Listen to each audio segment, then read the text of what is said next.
Oh, wow. What is this? Me opening the Bandicam menu so I can see it. Ah! There you go.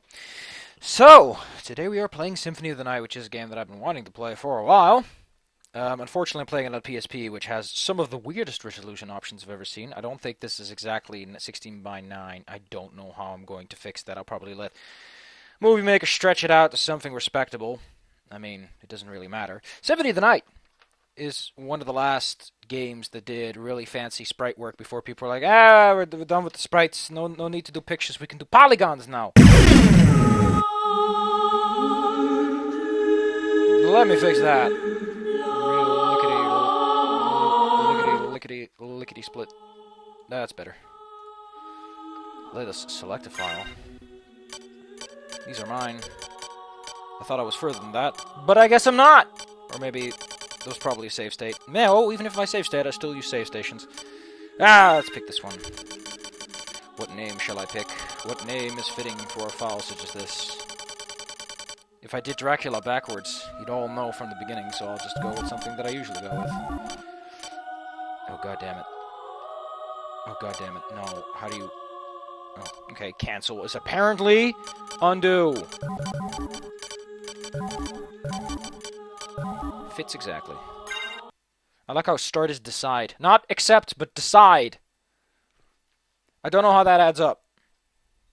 I'm also a little bit afraid. Okay, I'll just do this. Boop. Now I don't have to worry about my touchpad.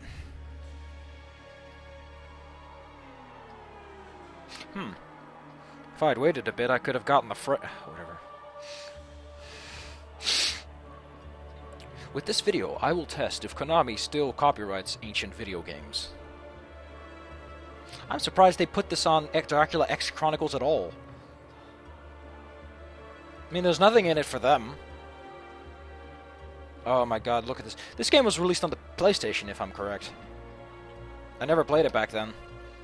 So at a certain point, this will be probably all me. Look at those pre-rendered PlayStation graphics.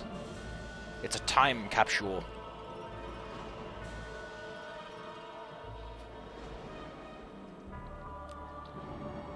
As much as this sets the atmosphere, it's dragging on a bit, don't you think? Oh yeah, because there's an intro sequence that's like Simon Belmont. No, this is Richter. Simon Belmont's the other guy. I like how it starts off with, "You're at the final level!" Who knew? So here's a fun thing. If I remember correctly, if you dash forward, I think he does a longer one. Shouldn't have done that one. Yeah, it gives him that. Do we have a weapon? I don't have a weapon, not yet. That's interesting. One thing I never got is that a lot of Castlevanias put in... Oh wow, he has everything. He has a little backdash, which is the hilarious problem opposite of... I don't know. Why would you have a backwards somersault of all things? Which also you have to do pretty early in the jump for some reason. Wow.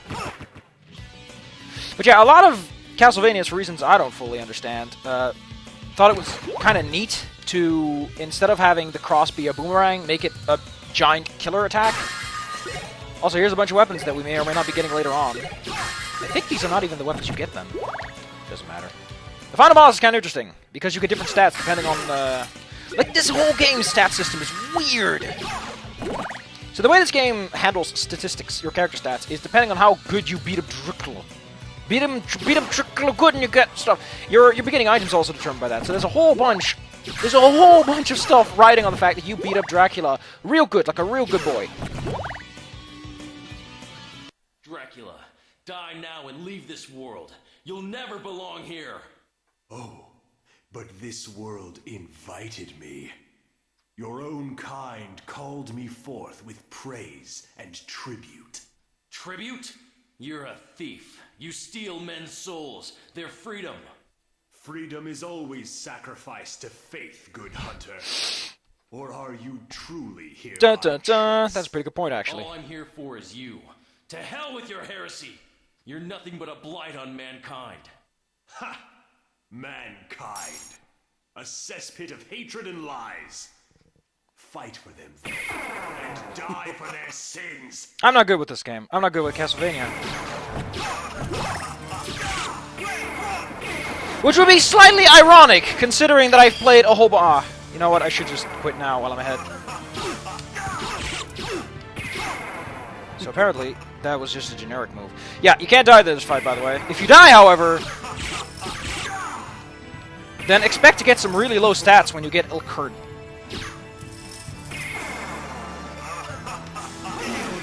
Oh, you get this one. Oh, it's a crash attack. That's what it is. Okay. Sorry, but this is what happens when you have a game like this. This form is a lot tougher. Also, not only if you die determines how Dracula is going to be later on, another determining factor is how fast you beat him, which is actually one of the main factors. I like how they start you with the final boss of a game with a character who's way too powerful, who cannot die, just to determine the starting statistics of the character you are going to be playing soon. I don't get this at all. As from a lot of perspective, it's kind of weird. And yes, I know it's bad and to keep away is just a thing, but I'm dumb. Leave me alone. Wow, thought I would make that. Well, I'm gonna die, which means I'm gonna get shit stats. Doesn't matter too much, but... In fact, here's the way how it works.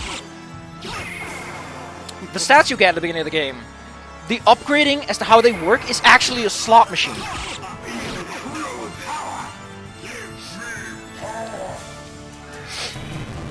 So the way it works is that every single level up you get in the game gets you a random dice roll as to what you actually get. Ooh. And now I'm dead. And now comes a lady who's like, no! She'll give me her strength. I get the strength of a whole bunch of Beanie Babies, and now I get, like, oof.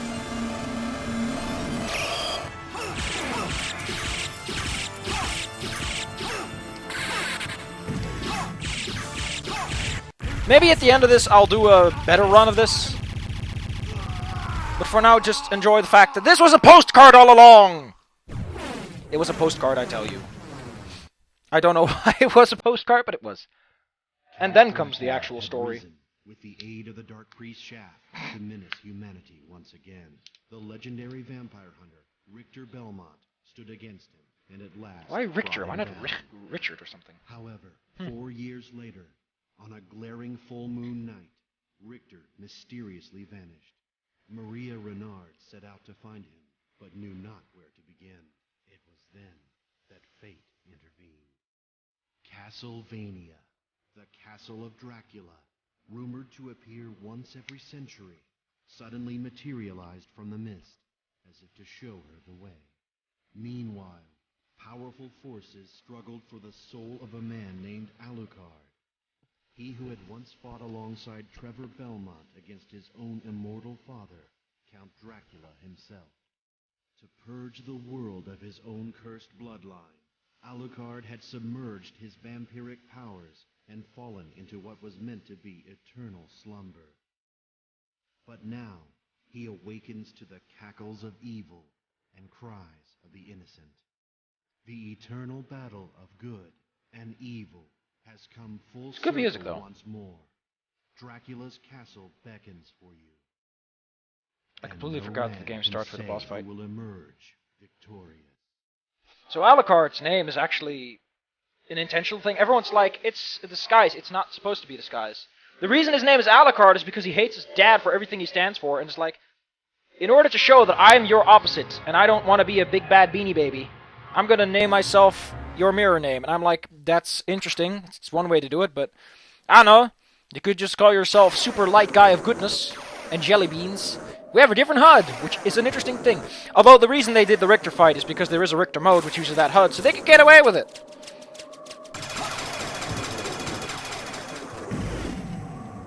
Fun fact, in the Saturn, which has a bunch of added stuff, there's something below here. But for now, we are this guy. We have backdash. Who knows what we can need that for? We have a shield, which is nothing. Ah, no. Shields actually only protect against projectile attacks. I don't think they do anything as melee.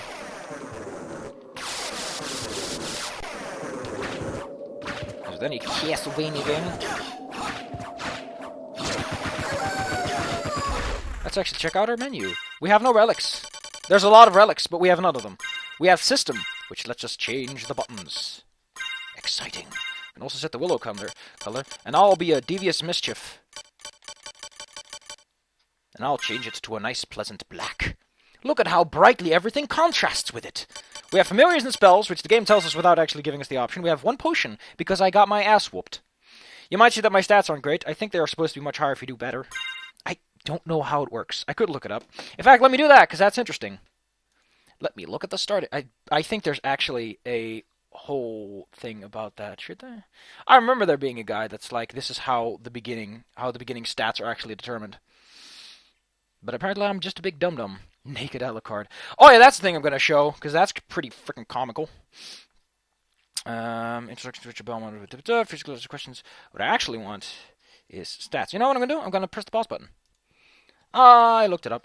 So the way it works is your starting stats are determined by two key factors, taking damage and being fast. Your MP is determined by the item you have at the end. But here's something else. The problem not everyone knows. You can punch. Also, there's a bunch of moves I didn't know of that he apparently also had.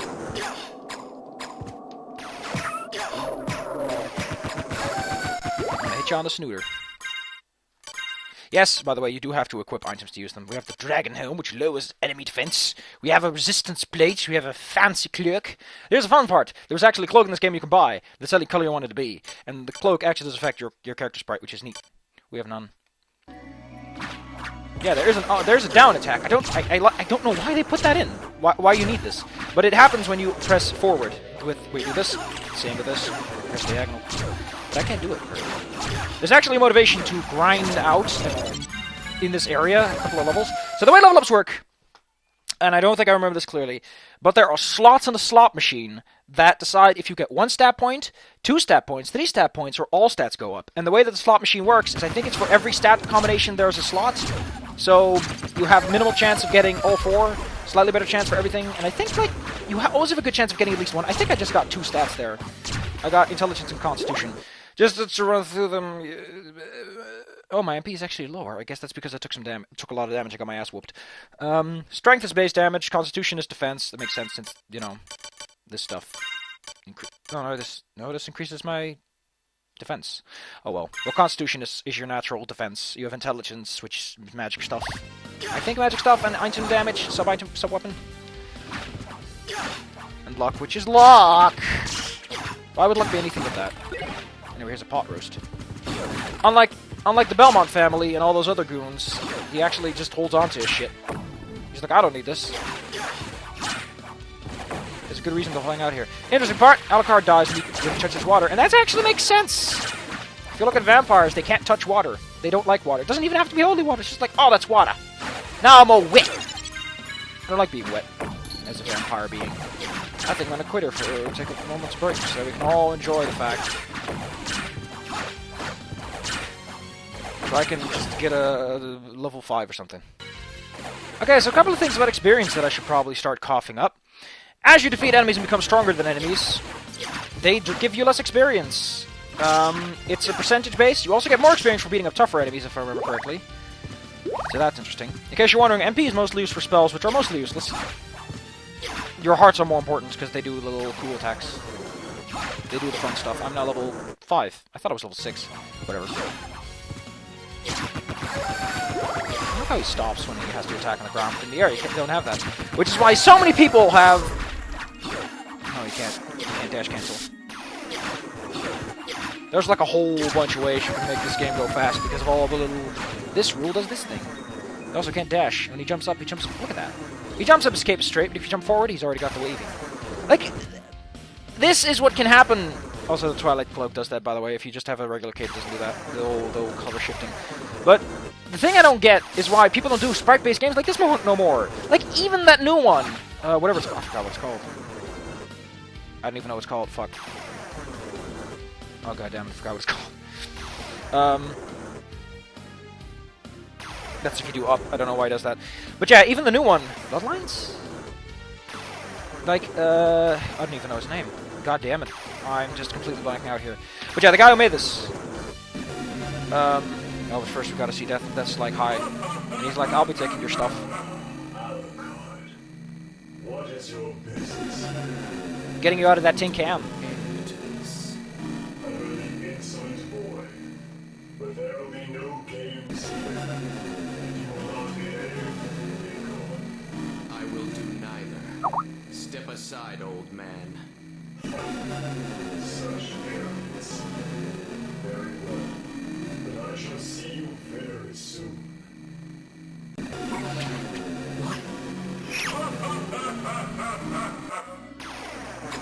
So yeah, I think even the new one is mostly... Like, I don't think it's a painterly style that they're going for. I don't even know, because I was not really paying attention. Like, he drags... Why does he do that with Escape, where he drags Escape in front of him before he starts sliding? I don't know.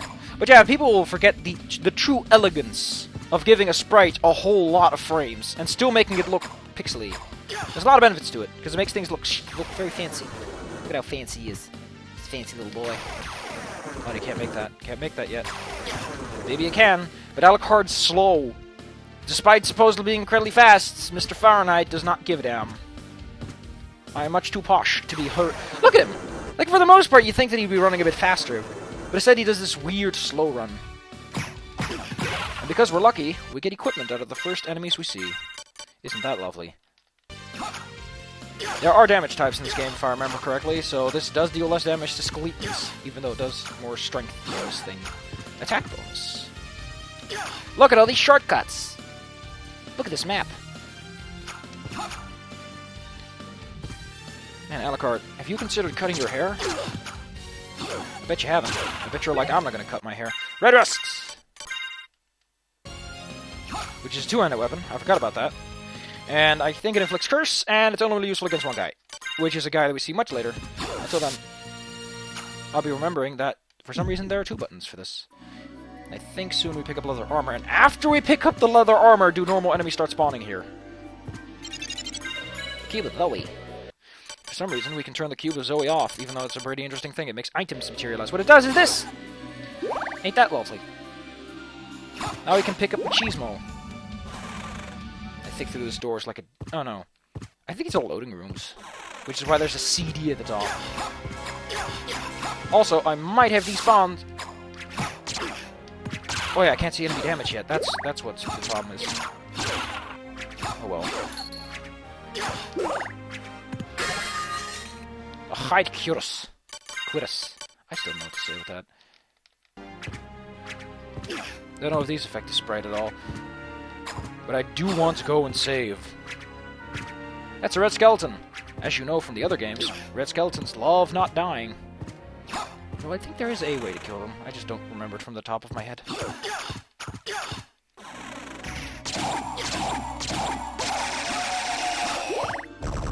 Wow, you are really... That guy was really giving it his all, wasn't he?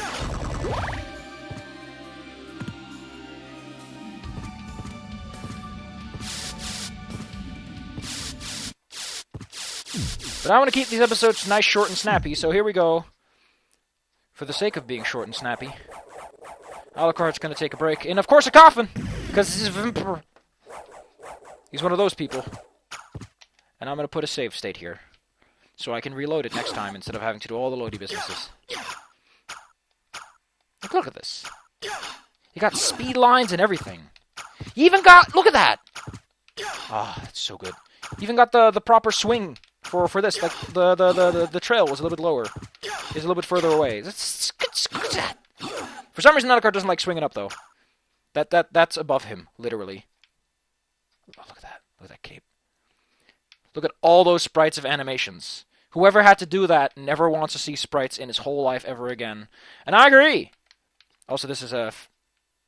fast forward. In case I need it. Probably won't. Can't punch down. Huh.